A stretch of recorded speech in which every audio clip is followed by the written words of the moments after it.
Good morning, good afternoon, good evening, everybody. It's Chris Petri. Welcome to another great watercolor video here. We're just actually getting excited. We're trying something a little bit new, but not too much off of the regular processes, methods, and techniques that we use on my channel here on an ongoing basis.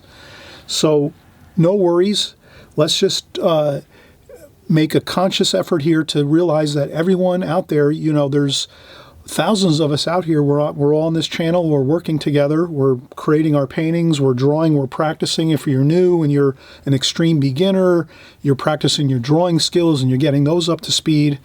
And at the same time, you're also painting. And there's no reason why you can't try doing paintings that we're doing at a higher level here. So right now we're doing more of a intermediate to professional level painting, but you can try it. You can go for it. Go for the gusto. Have fun with it. And the main thing here is we're going to actually try a couple new brushes. So in this painting, we're going to try new brushes, just 2 new brushes, and that's all we're going to use. So here in this painting, we're going to try a new Filbert brush, and as well, we're going to try a sword liner brush. So these 2 brushes, the sword liner brush and the Filbert brush, are fantastic brushes that you can use to take your paintings to a whole new level. Some of you might be painting with round brushes and you're saying, Chris, I'm just getting tired of it, the round brushes. I need a change with my watercolors, my paintings. Well, this is a great time to do it. Hey, grab yourself a couple new brushes and say to yourself, hey, the next 6 months I'm just going to paint, or the next year I'm just going to use 2 new brushes. I'm going to use a sword liner brush and a Filbert brush.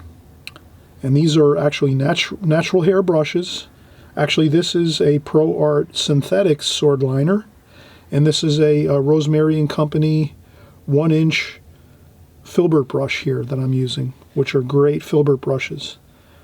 And this is natural hair. This is sable hair for your sable brush on this one here to the right. And then to the left is your sword liner by Pro Art. And it's synthetic, and they come in different sizes. I have another size here. It's a little larger, like that. So you can kind of see the 3 different brushes. But basically two brushes, a sword liner brush or a dagger brush. They call it a dagger brush. And this is your Filbert brush. They also call it a cat's tongue brush. So we're going to have a great time doing this painting. And please feel free to just stop the video here and paint right from this and draw right from this painting. So you can draw and paint right from this scene right now if you hit pause, or you could do a screen capture, or you can take a picture of it with your camera and then print it out on your printer at home. You take care of your own electronic devices and figure out how you're going to do it. But we're going to, in any case, we're going to move right along here. We'll get started. We'll do the sketch first, the pencil sketch, and then we'll get into the painting of this. And you'll see how easy it is. It's really a fun painting, nothing too complicated. Once you get it drawn in with your pencil sketch, the rest goes real simple. And it's real, the colors, will show you all the colors you need on our palette. We're going to cover every single color you need to create this painting. And trust me, it's not difficult. It's just a matter of a few different colors you need. And you'll get this one beautifully rendered. You'll have an exciting time. You'll have yourself a finished painting. You can frame it, sign it, frame it, have a great time with it, put it up on the wall, or even give it as a gift, or even put it into a show. Hey, maybe there's a show in your area where you live, and you want to take a painting like this and put it into a show. Do it. As long as you realize that you can change your technique a little bit with your brushes. You can try a few new brushes, and you might find that you'll be able to really render some interesting and really exciting watercolor paintings with that few new brushes that you might have. So I always found it exciting to try new brushes, to take my techniques to another level, and I'm hoping you're going to do the same thing here. Don't be worried about it.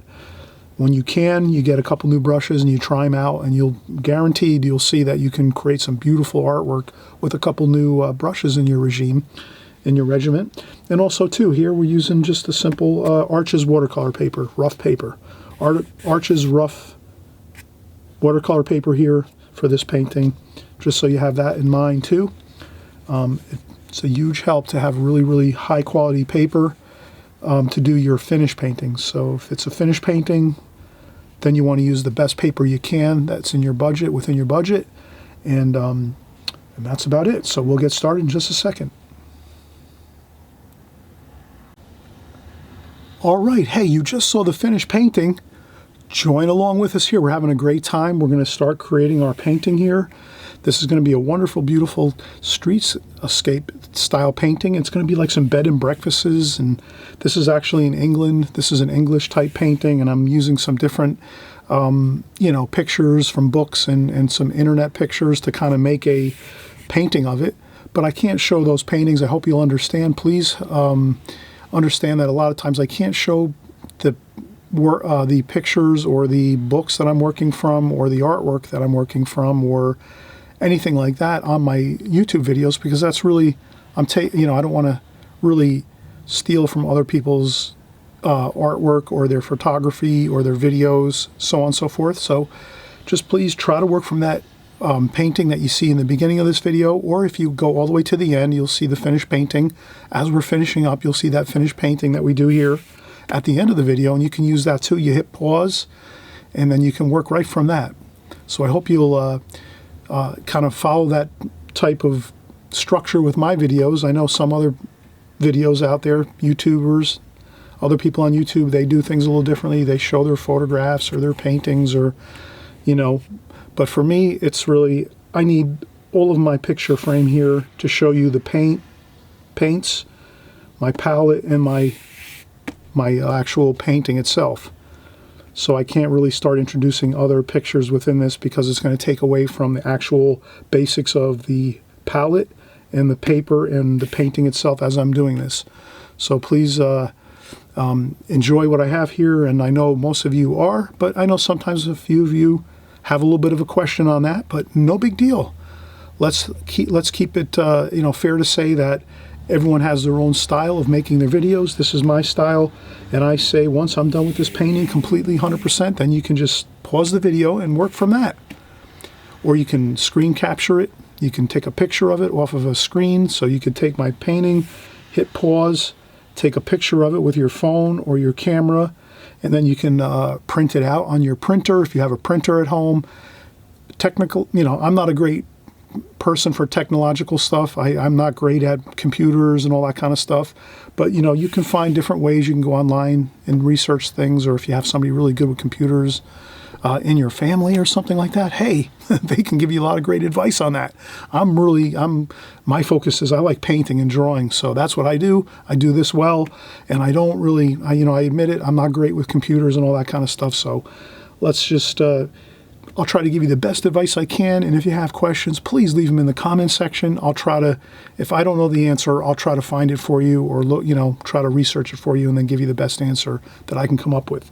So, okay, so now we're getting into this painting. It's going to, you have that feel of like a bed and breakfast over in England. It's like an English type scene, beautiful Tudor type style buildings and old rustic streets with beautiful structures and buildings.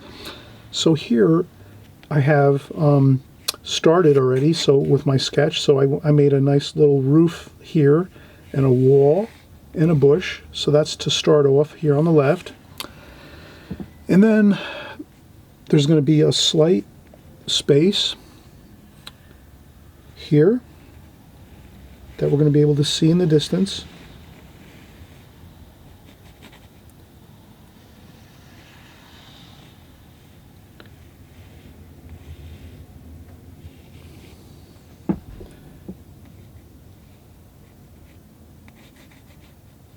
And then here I'm just going to start lightly sketching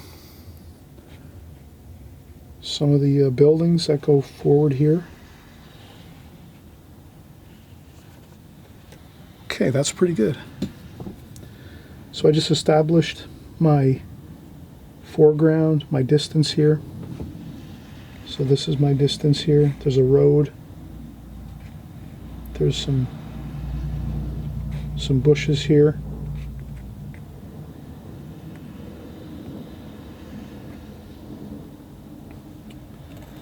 Okay, and then there's some roofs here.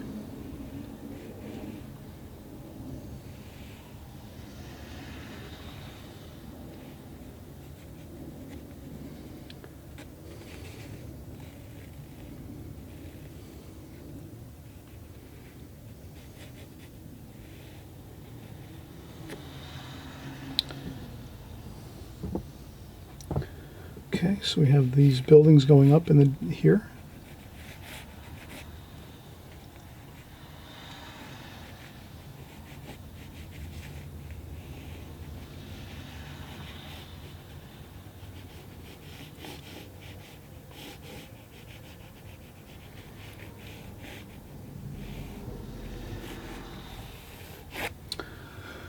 And there we go. We have a little bit of a gable end of a roof over here. And like this. And there's another gable over here, like that. And then there's a little bit of a roof over here. And then there's another wall over here.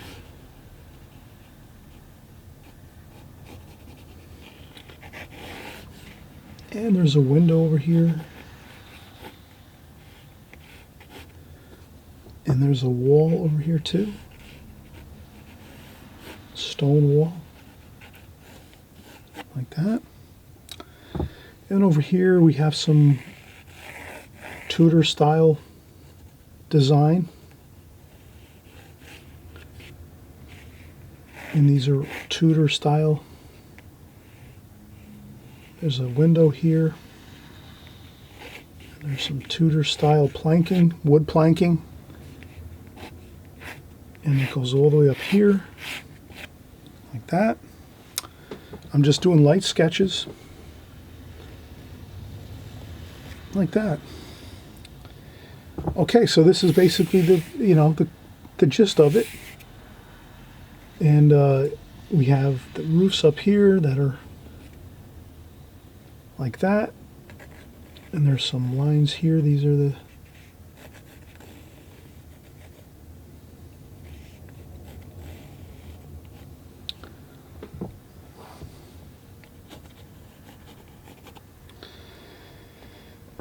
and then we can put a little bit of lines in the street. That's going to be some reflections of the timbers coming down into the streets. We have lots of interesting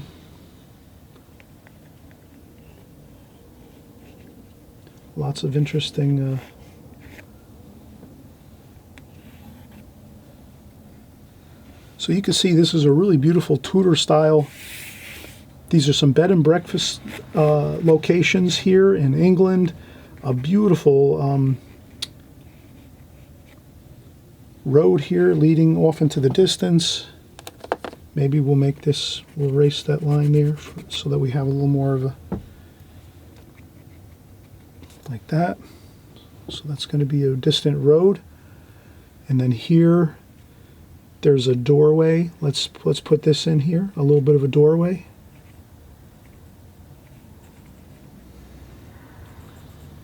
Like that. Like that. There's a doorway here. And then there's a lamp. So there's a little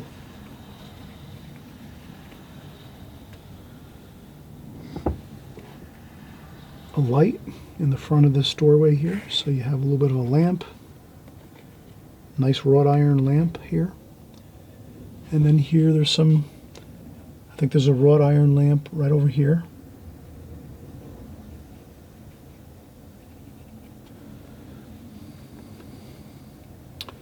And there's another one down here in the distance. So we want to try to capture that. A little wrought iron lamp down here.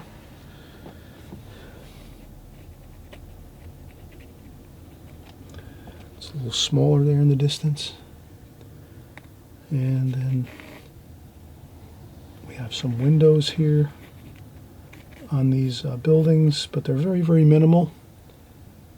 They're very, very minimal, the windows and the doors. They're just tiny little lines.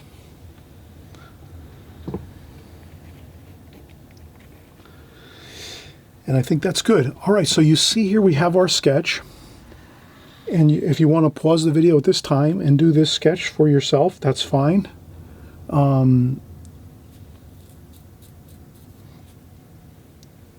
This is actually, you know, a light pencil sketch, but you know, it is dark enough that you can see that, I hope. And anything close to this is going to be fine for you. You can kind of see here, if we get a scrap piece of paper, let me get a scrap piece of paper just to kind of give a general idea of what this looks like. So if I was to take this, and let's say you're saying to yourself, oh, Chris, we're out here, we're trying to follow along, but this is really difficult. It's really, we find it's too many details, or we can't see it that clearly. Not a problem. I'm going to take this and just basically kind of give you a general idea with a Sharpie of what I did here. So basically, if we have our rectangle, like so, the first thing I did is I started out over here with a building over here on the left with a little bit of a bush here. Then we left a space here,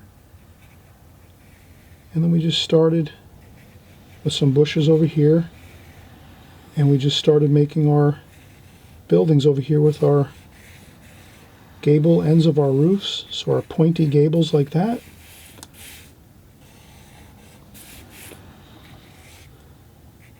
Like that, and then there's another bit of roof up there. Then we have our large gable here, another one over here, and then we have our first floor here, like that. And there's another roof coming out here.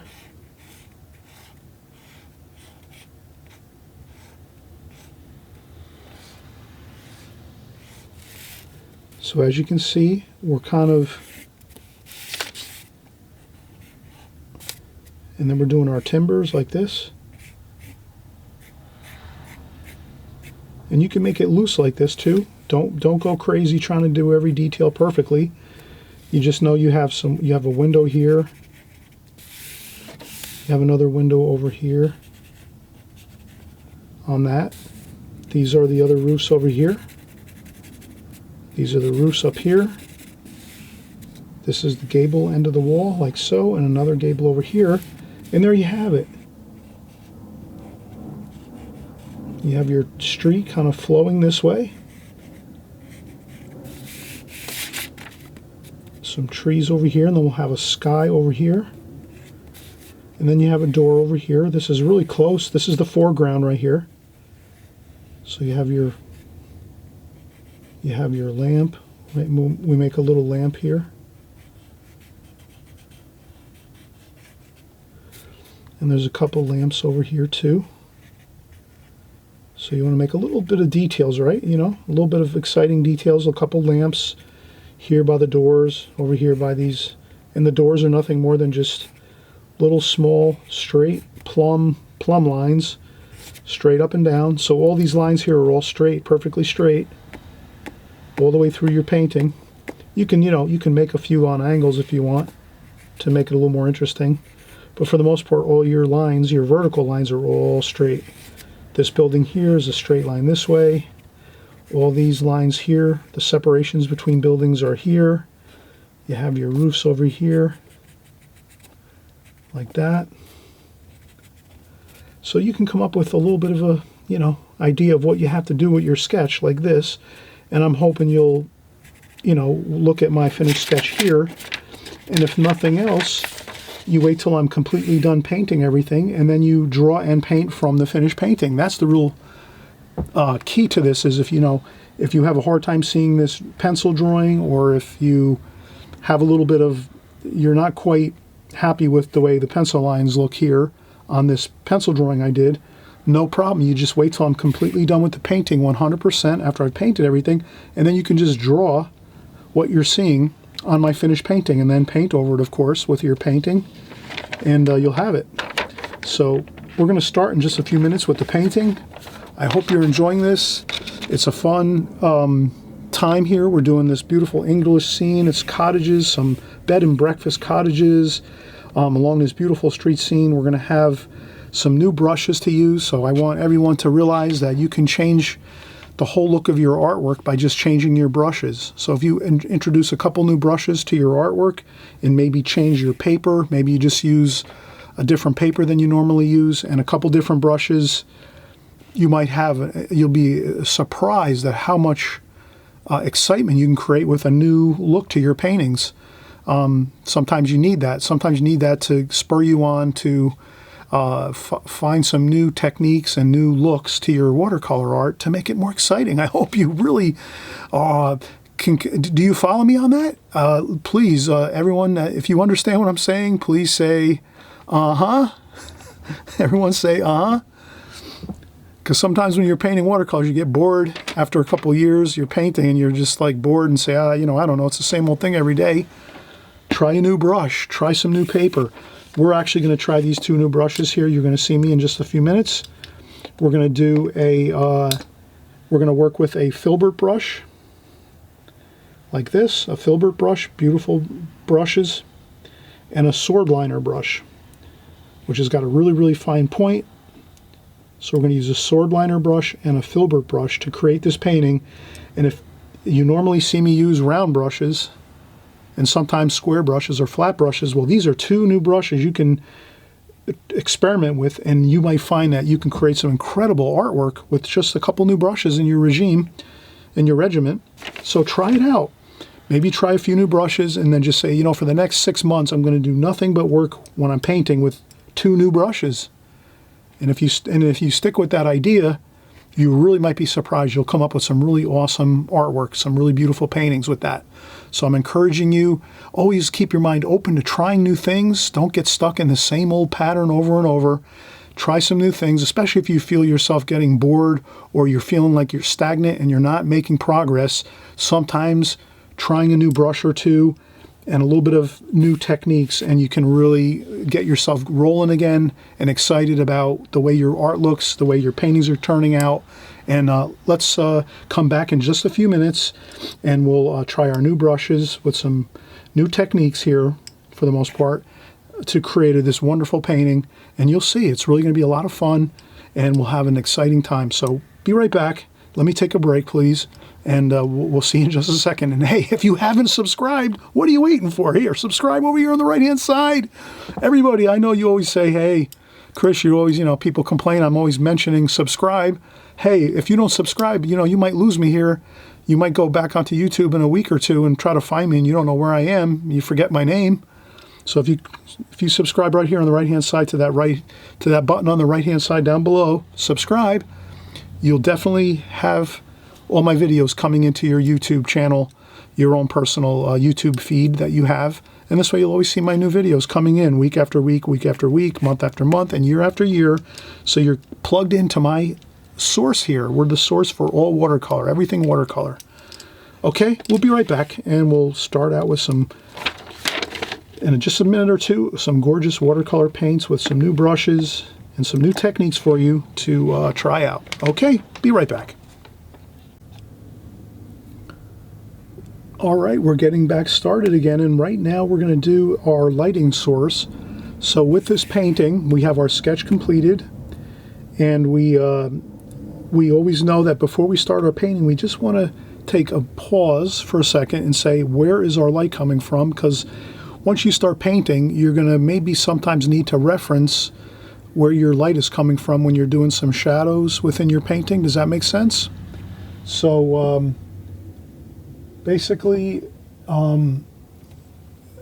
it's always good to have a little note on your paper somewhere, maybe on the tape up on top here. So I taped around the border of my paper. This is Arch's rough paper. So I'm going to put up here an insignia for our light, like this. And that insignia is basically showing me that the light is coming from up top, maybe a little bit from behind me, shining into the scene like this. So the light's coming into the scene like this, like that, from up high. Maybe it's in the afternoon and the sun is a little behind our backs.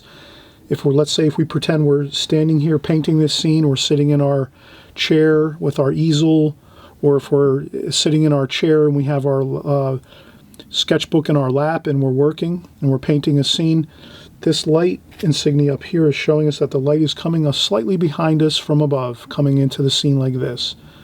So the shadows, if anything, are going to be going that way, forward this way in the painting, not coming towards us or to the sides of us.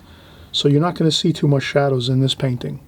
The light's coming from behind us, shining onto this scene here that we're painting. Okay, so that's just that insignia there to show me that if that's a light, a spotlight, you can see I can't see the bulb, I can't see the inside of the bulb or the actual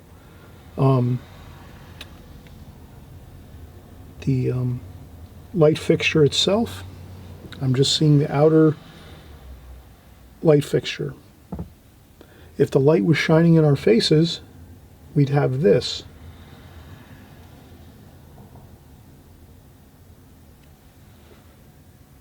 We'd see the light bulb and we'd see that and we'd say, oh, okay, the light's coming from in front of us, coming towards us, shining in our faces, painting into the light.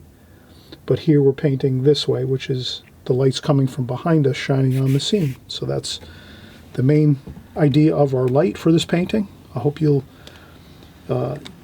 see that it's important and valuable to put your light source insignia up on your tape on the border of your painting, or if you don't have any tape around your painting, you can just put a little small sketch somewhere on your paper, a little bit if you can. So the first thing, again, we're going to be using a couple new brushes, the Filbert brush and the sword liner brush. And these are really fantastic brushes, and you can really create a whole new technique for your painting by using these. And they work a lot like the round brush, so you don't have to feel intimidated by trying a few new brushes.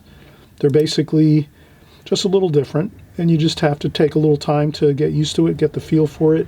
Maybe you do some practice runs with it on some printer paper and kind of see how they react, how they feel when you load them up with paint and do some painting with them. But again, it's always good. Try some new brushes every now and again if you want. But if you really feel confident that you're just loving your round brushes, your watercolor round brushes, then you stick with those. But those of you that might want to try a new brush or two once in a while, this is just all I'm saying is you can come up with some really beautiful paintings using some different brushes like this. So the sword liner brush and the Filbert brush. Okay, so I'm going to start out by doing the glazing technique here. We're going to do the glazing technique. We're going to do a light wash first over everything, and then we'll go over and we'll do our darker washes. So the first thing I'm going to do is I'm going to go in and get some sky color, cerulean blue,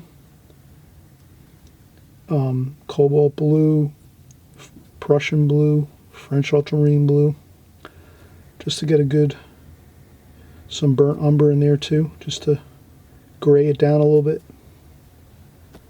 Okay, so we have a little bit of light wash for the sky. And I'm going to also rinse my brush and maybe wet the paper a little bit, just with some fresh, clean water. Fresh, clean water. Just a little bit on the paper. So I'm going to do some in the road here. So I'm going to add some really fresh, clean water on the road here, on the foreground. In the roofs over here, the sky over here, and then over here on the left, some in the roofs. I'm not going to do anything over here. This is going to be all white paper. And up here in the sky a little bit. And if you go over a few spots while you're adding your fresh, clean water, you can lift up some water with your tissue. And then now we're going to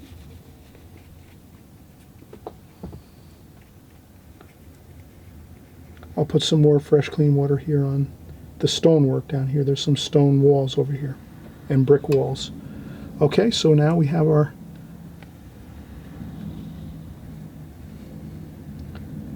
Okay, we're going to introduce some wash, some blue, cobalt blue, cerulean blue, Prussian blue, French ultramarine blue, a little bit of burnt umber to gray it up a little bit.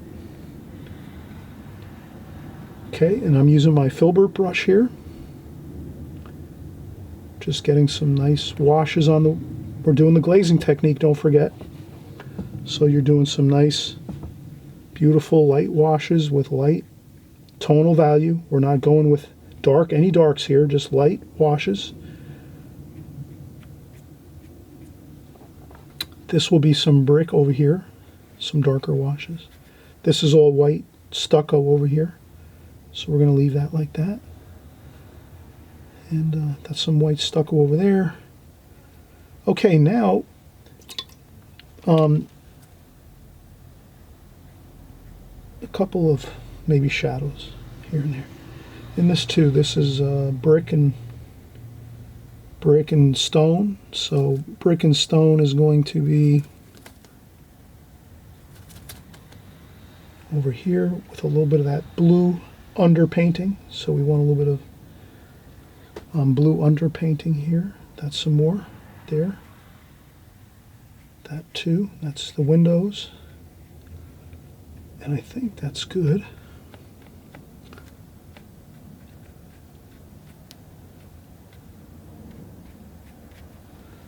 Okay. That's good. So you can kind of see what I did here. I got in some cool washes. You might go in with some raw umber. Maybe add in a couple of bits of warm.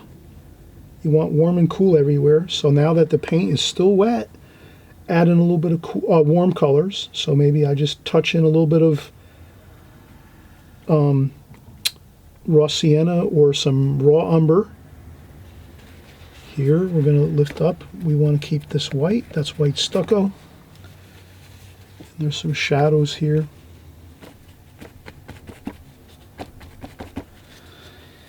And things are coming really beautiful, coming together beautiful. Here, some really gorgeous glazing technique. Glazing technique, everybody. You notice when we do the glazing technique, the first wash is lighter. Light tonal values. We're not going anything dark here, right? All these washes were very light. Mostly the blues with a little bit of burnt umber in there to gray it down. And then over the top of that with a little bit of raw sienna or raw umber. Just to get some, warm and cool. Blue and then some golden brownish colors, and that's all you need for your first wash, just like that. Once you get that over the entire paper, now the key is you have to let this dry. No question about it. You cannot go back in now and start painting until this is 100% dry. So there's two things you can do at this point.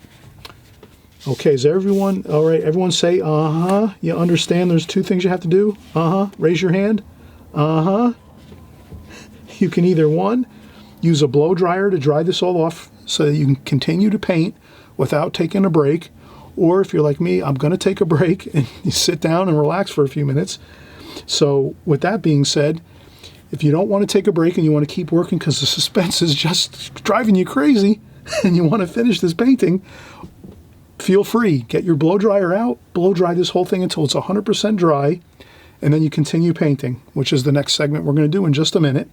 Or if you don't mind, you sit and you wait for maybe 20 minutes, half an hour, and it should be about an hour it should dry for the most part, and then you can start painting again. But the first thing you want to do, if you're not going to blow dry it, and you're going to wait about a half an hour to an hour, when you come back after an hour, half an hour to an hour, just touch the paper with your hand very lightly here and there in a few spots and look at it. And then you say to yourself, does this look like it's dry enough to start doing some more washes? And if you think yes, then you go for it and you start your next bit of washes. That's all. So blow dryer, you can't go wrong. But in any case, let's take a break, let this dry. Whatever you want to do, wait an hour or two or half an hour. It depends on how warm your working area is. If you're in your studio and it's really cool, it might take an hour or two. If it's kind of warm where your studio is, excuse me, you don't have to wait as long. Or if you use the blow dryer, you can start right away. All right, okay, be right back. All right, welcome everyone. We're getting back into the swing of things here. So we took our break and we said We're doing the glazing technique, of course, here in this painting. We just said that when we do our first glazing, which is our lighter glazing, right, we're doing our lighter tonal values across the whole painting. Here we're covering our painting with a warm and cool effect, which is mostly blue for the sky and the shadows coming into the painting, and on the roadway here and on some of the stonework, the more bluish tonal values, the basic blues with a little bit of burnt umber in there to gray down the blues. Then once we get that on, we add just a touch of raw umber to get ourselves a little bit of warmer effect in this painting. So you don't want to go all solid blue colors throughout your painting. You want to mix in some of those warm colors too. You want to have a modulation of warm and cool throughout your painting. Gives it much more excitement, more interest. If you're just to go with one color or two, let's say, that's not going to be as exciting as if you can add maybe 3 or 4 colors or 5 or 6, but subtly do it. Mostly you did see we use mostly the blue colors. Up here we use cerulean blue, cobalt, Prussian blue, and French ultramarine. And then once we got that going, and we did add some burnt umber to that to gray down a little, and then once we got our blue wash on there, then we went in and took a little bit of raw umber while it was still wet, plenty wet, and still, you know, nowhere near dry. It was just freshly painted. Then we went in and just fused in, added in just a little bit of raw umber to that bluish wash, just to give it that undulation of the blue and golden color of the wash, to give it some more interest. Again, we're creating artwork here. We're not trying to recreate reality, because you remember, you're never going to compete with reality. You know, a great artist once said, and I can't recall right now who it was, but they said you're never going to compete with reality, with nature. Nature is so beautiful on its own, you can't compete with it. So as an artist, your idea is to try to do some things, some exciting things on your canvas, on your painting, on your paper, that's going to try to make things really exciting, but you know you're not going to try to paint exactly what you see, because you're never going to attain that beauty and that real incredible beauty of nature as it is just in itself. So if that's kind of a little bit of a philosophy, it's really a good, great philosophy to have, is don't try to compete with nature and paint exactly what you're seeing out there. Try to come up with some different ideas and effects that are going to make things more exciting on your actual painting, versus trying to actually look out there and say, oh, exactly what color is that, exactly.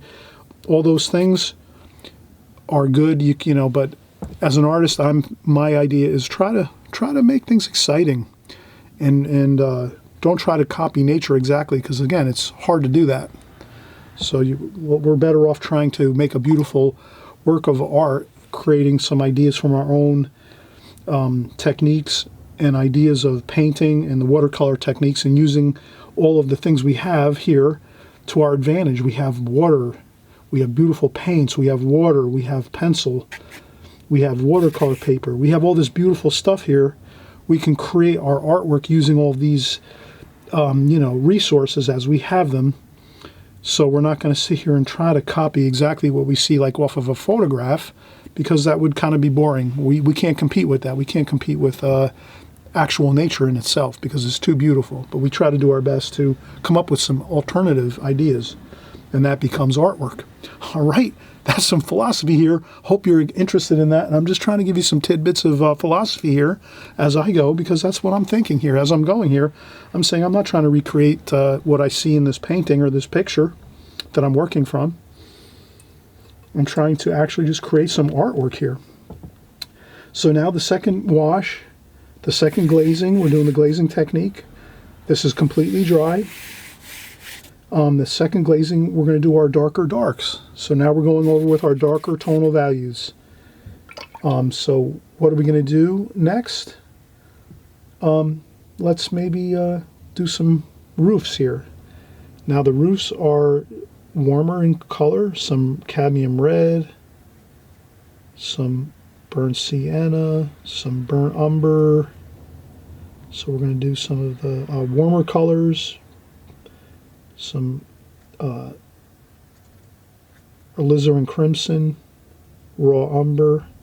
Then we go in and get some cool colors too, some blue, some cerulean blue. Okay, so you have a warm and cool everywhere. Burnt umber. Okay, and then you just get some of that going. And then we're going to do our roofs. Look at that. Oh, wow. Beautiful. Some Prussian blue too, and some cerulean blue. Let's do some.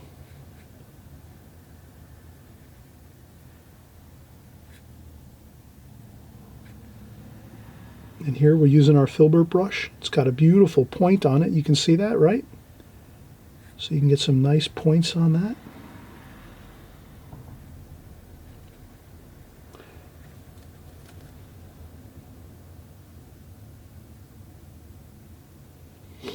And then here what I'm doing is you can use different colors to make those separations so that you can kind of see where the one roof separates from the other. So I can take some more darker darks over here like that, and that gives us a little more separation between those two roofs.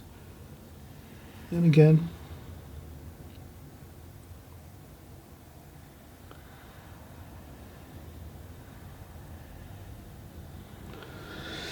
there's the other roof here in the distance. Clay tile roofs. And then up here too, there's some more roofs up here. Let's see here now, we got this here.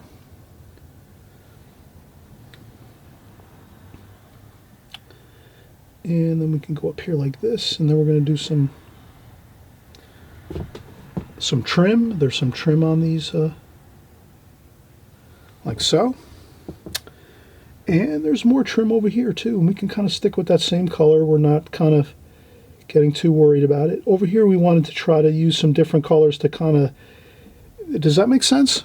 Over here you're trying to make some different colors, some different tonal values and different colors to separate the roofs here, so you can kind of see the roofs stepping back into the distance. These roofs here are further in the distance as we're going into the distance of the painting, so that gives us a little bit of distance in the painting, some three-dimensional feel. Then here up in this section we're okay, we can just use the same colors like that. And then there's some more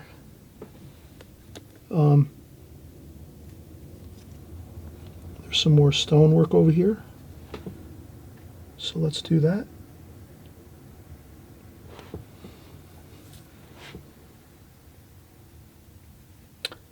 And look at that, we're just using our Filbert brush to get in our stone, like so.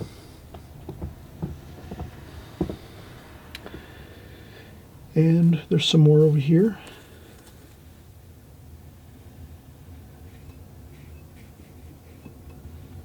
Okay, and you can use some different colors, maybe to make it a little different, differentiate the colors there. So this is more of a golden color here.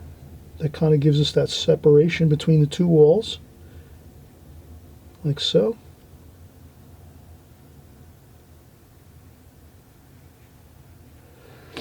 And then some French ultramarine blue, just to get some shadow in there, like that.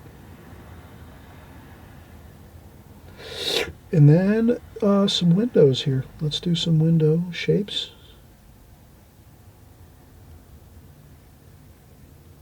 Look at that. Gorgeous. Okay, perfect.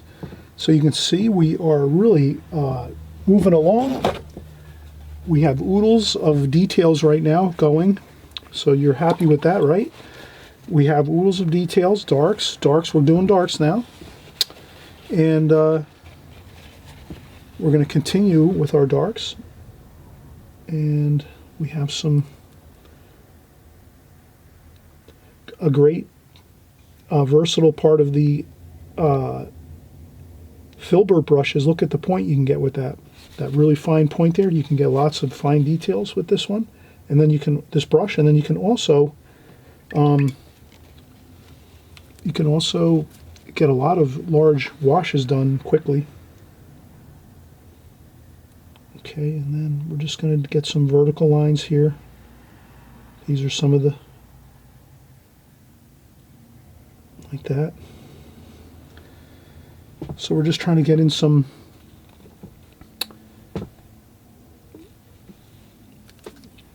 more washes here.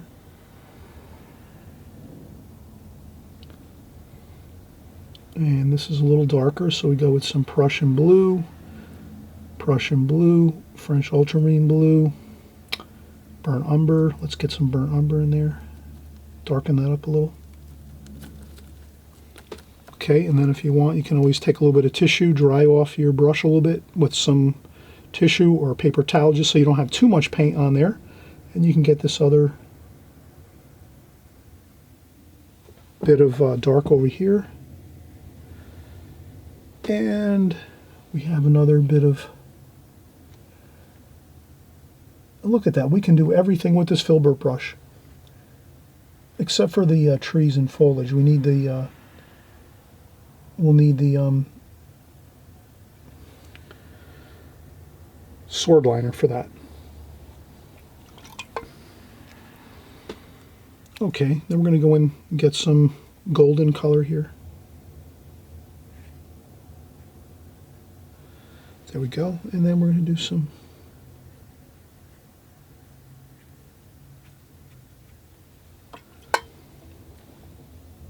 and I'm going to do some watery kind of look there.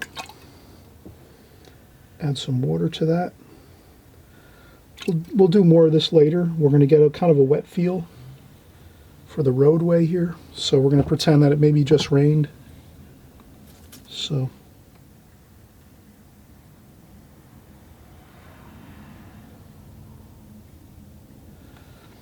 okay. And what else do we want to do here right now? Let's get over here. Let's get this. Let's get some more darks. French ultramarine blue, Prussian blue, burnt umber. We're just going to try to get ourselves a little bit of a roof line over there, like so, up top. And now we're going to start introducing some greens. Sap green, olive green, maybe a little bit of blue mixed in there, some cerulean blue. Just some green here for the bushes. And then maybe some green in here too. Since we're putting green in for our shrubs, let's get some green other places in the painting. Just a little bit.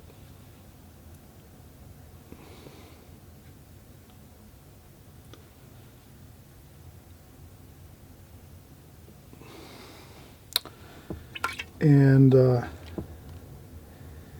that looks good. And what else do we have? We have another burnt umber, burnt sienna, French ultramarine blue, Prussian blue, burnt umber, burnt sienna maybe over here. Prussian blue. Let's get a window over here. There's a window over here. Let's do a window. Oh, look at that. Doesn't have to be perfect, right? Just get somewhat of a rectangle like that.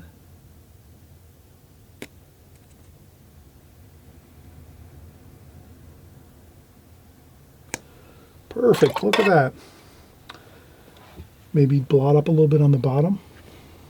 Perfect, look at that, wow. Can you believe that? How simple that is? A little bit of, for a window. Like that. Now let's do some really, really dark darks. Prussian blue, French ultramarine blue, cobalt blue, burnt umber, burnt sienna. Again, making some really, really nice darks.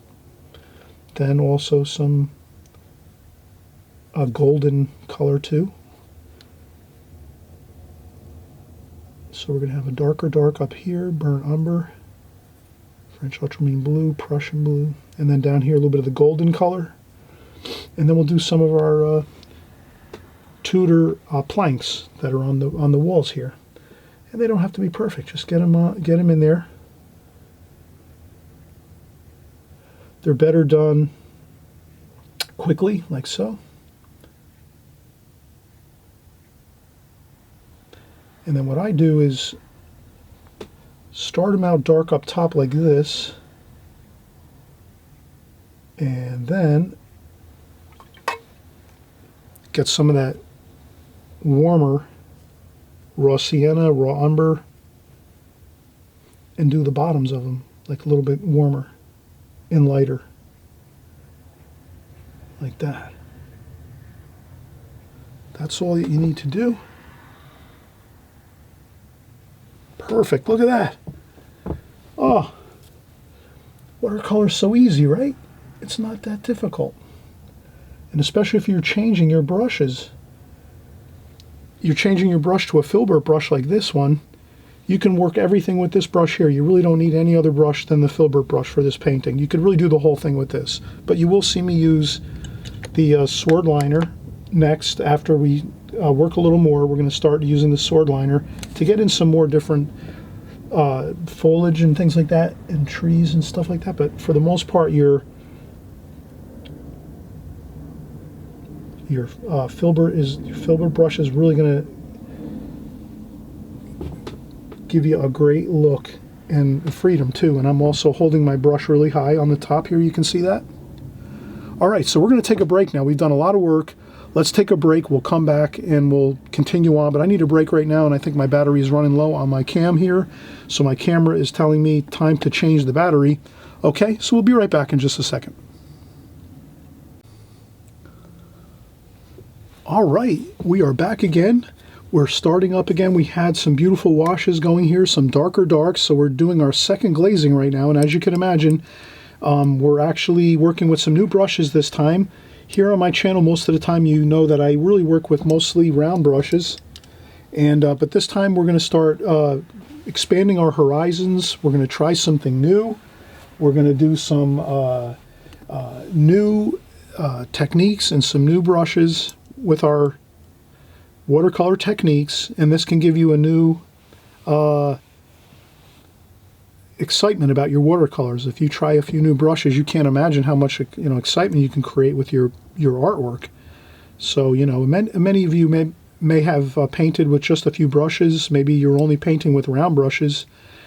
If you try out a Filbert brush here, I guarantee you will find new ways to create beautiful art with this, and maybe even create some art that's going to even look more exciting, and you'll be more pleased with your paintings, that how they turn out. It's I'm not sure, but there's thousands of you out there that are painting, and some of you may want to try a different brush, and that might give you something that you're going to it's going to spur you on to do some more creative ideas with your paintings. Okay, so it gives a real fresh, loose look to your paintings, that's for sure, because you're really going to, using a Filbert brush, you're going to be able to choke up on your brush, and maybe you're not using it as close.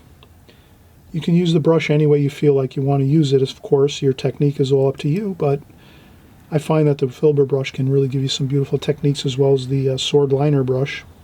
So we'll use both of these. This is a larger sword liner brush here, so you can kind of see what that looks like. And we're going to continue on here. So we did get some of our Tudor planks in here, and now we're kind of just continuing on in our painting here. I see that I have another window here, so I'm going to put in some, this is a window here.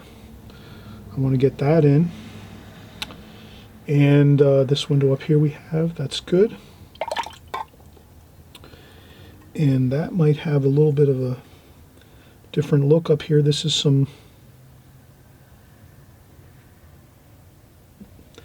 that's some stucco up here, maybe some stucco, some reddish orange stucco. Let's see how that looks.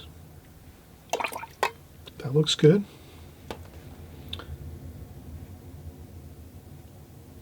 That's a little different. And then maybe we'll put a little bit of maybe some There's a little bit of a shadow there, up here. You can always take your tissue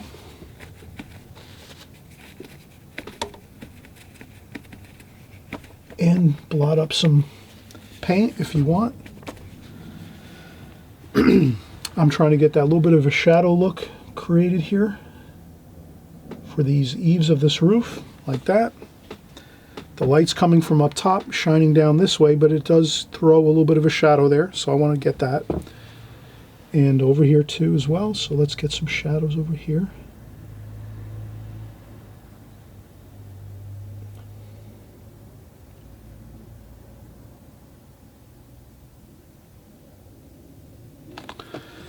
And then over here, again, we're going to start green and blue to give ourselves a little bit of a cooler effect here. Now, things are going into the distance over here. So as things get cooler, let's make our washes cooler. So here we have some bushes over here and shrubs. And those are bluish green.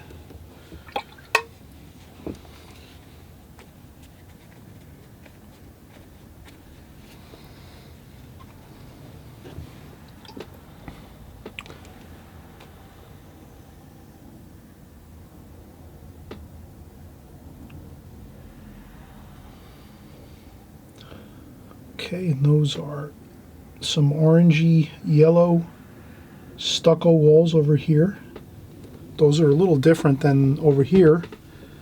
So now we leave those as is. White stucco. Some yellow stucco over here. Like that. Then over here we have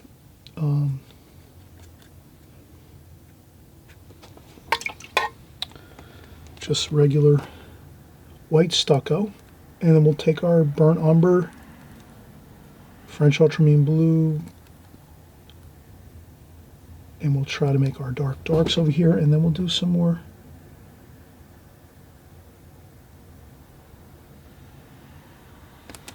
like that.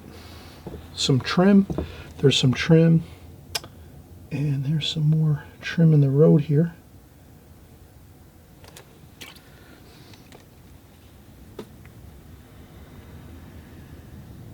And we'll try to get those bushes down here like so.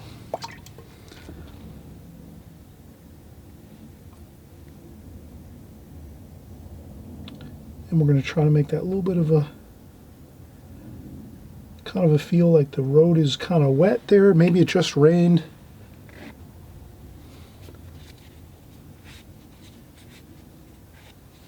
Perfect. Look at that. Okay.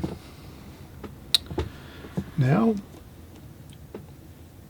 this here is a doorway. Let's get a little bit of a doorway there, like so. A little bit of a shadow in that doorway where the door is. And there's a little bit of a shadow up here, like so. And I think we're getting there. This is pretty good. Let's do a few chimney pots up here. So we're going to have some burnt umber, burnt sienna, some Prussian blue,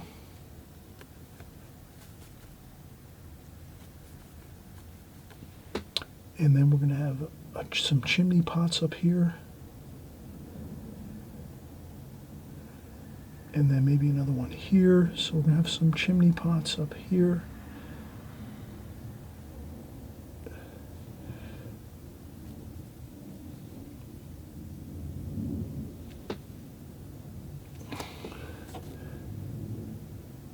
Okay, so we have that there. Maybe another one over here.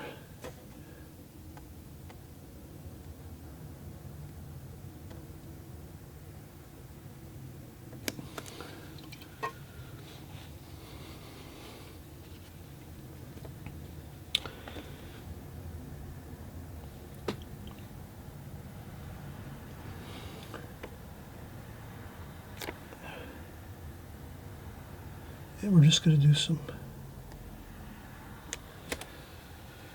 chimneys up top on these roof lines. And the next thing we can do is just add a little bit of, we'll take our Filbert brush and we're going to add a little bit of, greens. Let's do some greens here. You can mix that all in with your greens, all those reds and browns. And then we're just going to do a little bit of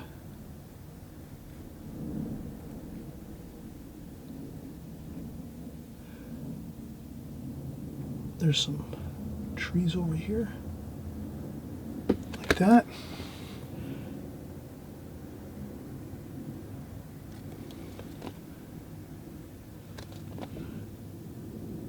Okay, so there's a little bit of bits of trees over here, some over here too.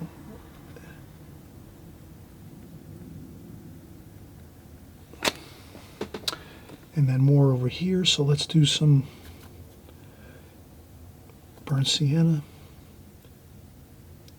And here we're just using the Filbert brush, the sword liner brush, to do some very loose feeling leaves and foliage like that, as well as some down here. So we're just going to do some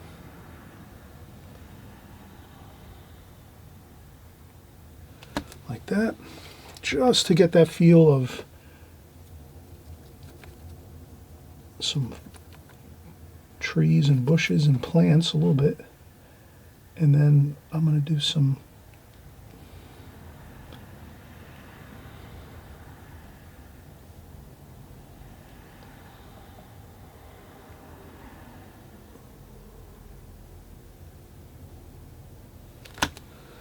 just like that, a little bit of extra interest in the painting. If you have some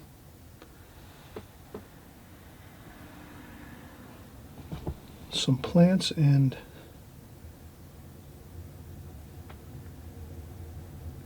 then we just use our sword liner for that, and you can really get some beautiful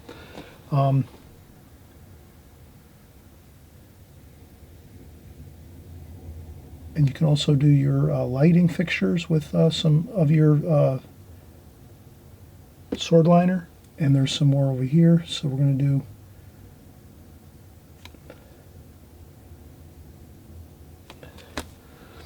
now over here. It's a little bit wet, the paint, so you'd want to let that dry and then come back.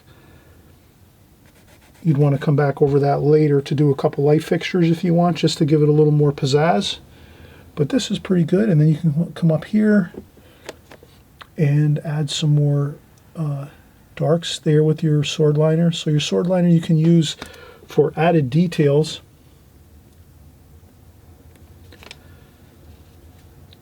And if it's too wet to work on, blot it up and let it dry. Don't keep trying to. So this is better off we let this dry over here, because there's some wet washes here and there. Let things dry and you'll be way better off. So we have our doorway on the left here in this wall.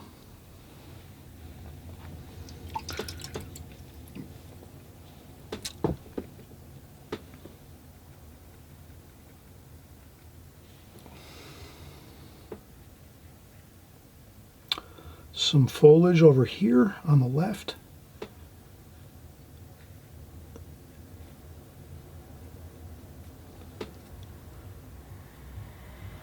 You can do some trees going up here, so you want to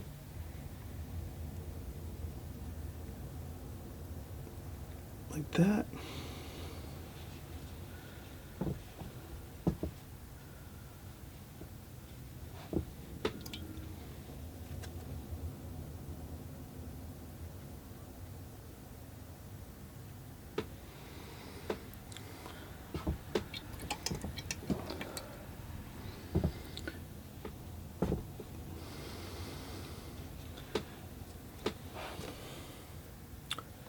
And I'll put a little bit of a dark here, under here for the window.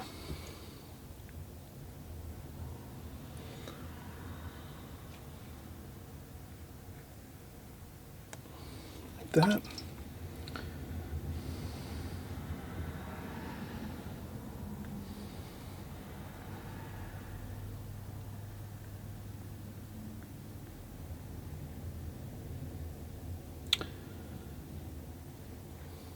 And then a couple lines like that, running parallel.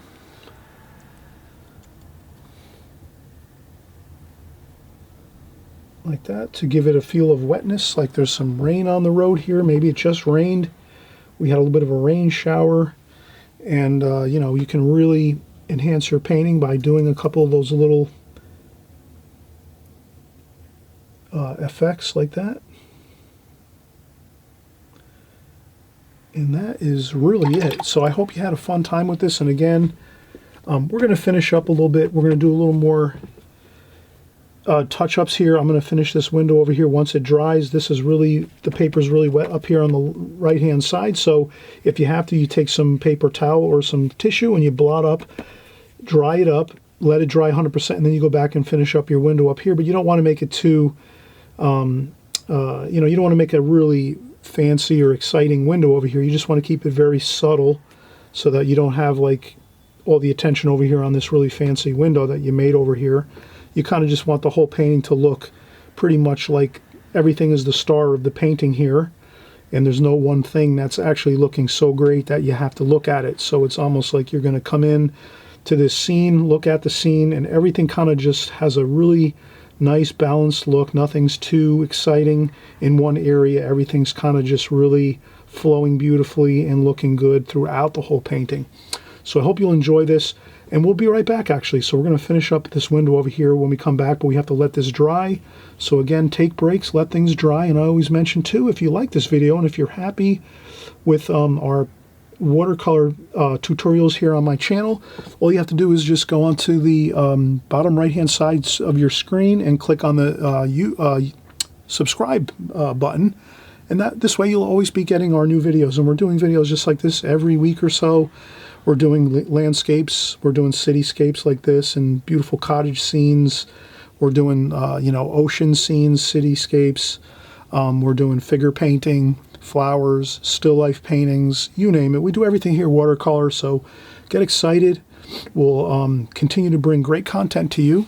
And if you stay tuned and you're also subscribed, you won't miss a thing. Okay, all right, so we're going to come back up and finish the last 5 minutes or 10 minutes of details on this painting, and we'll be all completed, and then we'll kind of be finished, and we can also just cover what we did and just do a little recap, and then we'll be done. Okay, so let's be, come right back in just a second or two.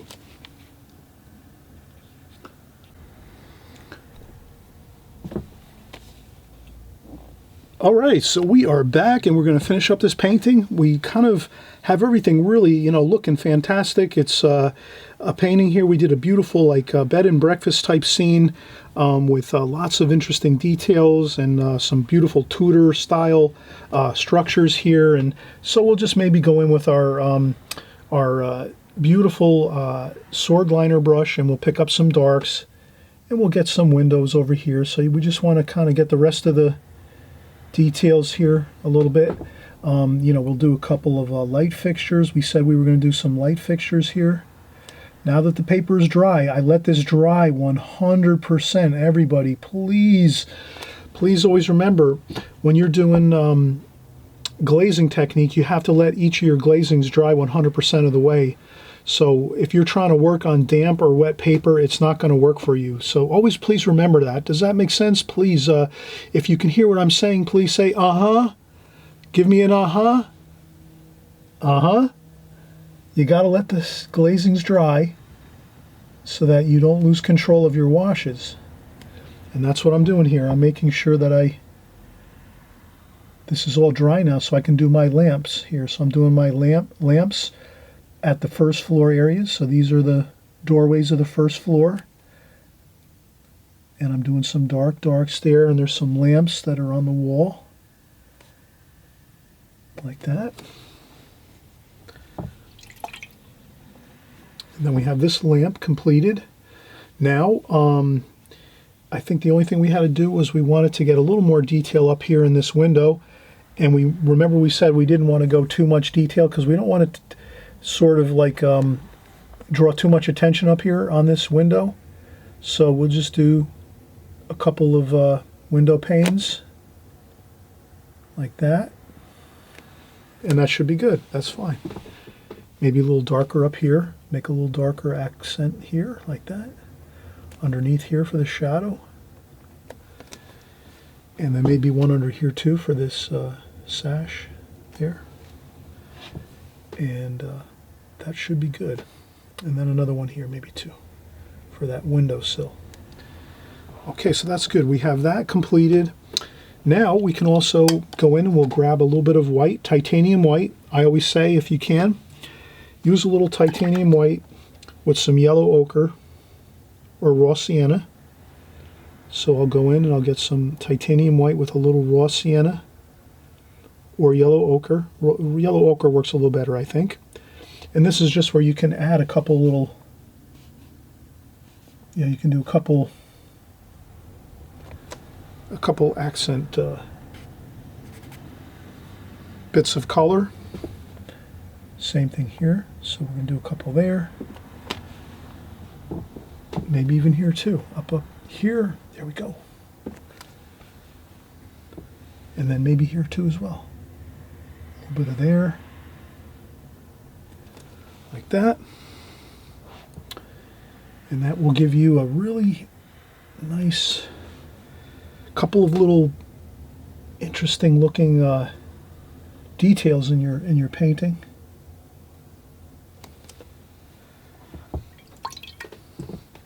And then maybe too, even a couple of highlights up here on the top for our chimneys. Maybe a little bit on the tops of the chimneys. A couple little bits of light.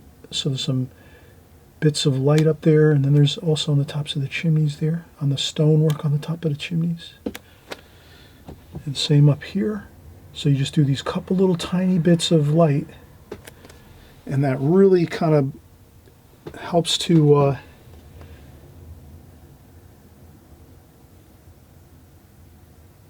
sometimes give your painting just a little bit of an extra bit of interesting light sparkles. So you want some sparkles of light.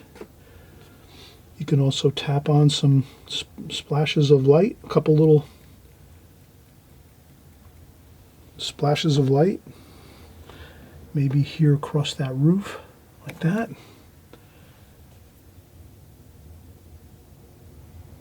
You can do a couple here and there, like that. But not too many, just a few, like that. So if you do a few little bits of this light like that, not too many, you're going to find that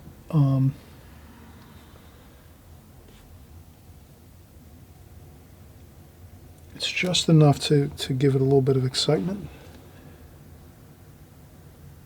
Like that. Okay, perfect. Look at that. And another little bit here, up top on this rooftop up here. Like that. And I think we have it. So we will call this a finished painting, except for your signature. You're going to want to sign your painting here somewhere on the bottom.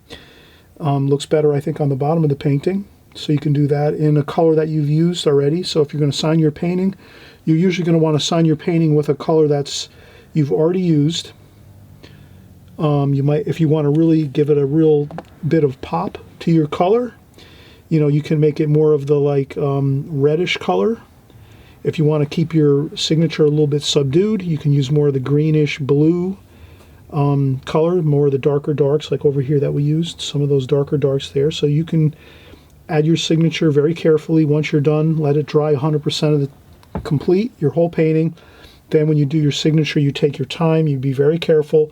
But the most thing is you always want to do your signature on your paintings. If you're thinking you're going to put this into a show or a gallery, or you're going to give this as a gift to somebody and you want to have your signature on there, you have to buy your mat first. So don't forget, you have to consider framing first when you do your signatures on your paintings.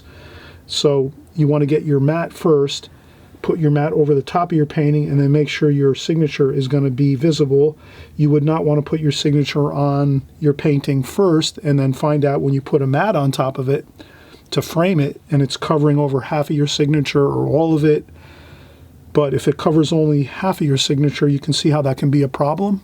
So you always want to wait till you're going to be ready to frame your painting with your mat and your frame before you sign your painting and put your signature on it. So that's just a little key tidbit of information if you're going to take a painting like this and put it into a show, or you're going to give it as a gift or whatever. But let's call this one a finished painting. So glad you came along here to join us and paint along with us. We're going to do lots more paintings just like this on this channel, so please keep coming back. And again, subscribe. Please feel free to subscribe right there on the right-hand side on the bottom of the screen here. This way you're always going to be getting our new videos each week as we create new watercolor videos. Everything is watercolor here, so we're doing everything in the watercolor medium, whether we're doing streetscapes like this, we're doing sometimes flower paintings, we're doing seascape paintings, beach scenes, boats, figure painting, whatever it is, it's all watercolor, water-based media, and you know, we're having a great time here, so please continue to have a great time with us as we have fun here, and we'll see you on the next video, everyone. Take care. We'll see you on the next video. Bye-bye.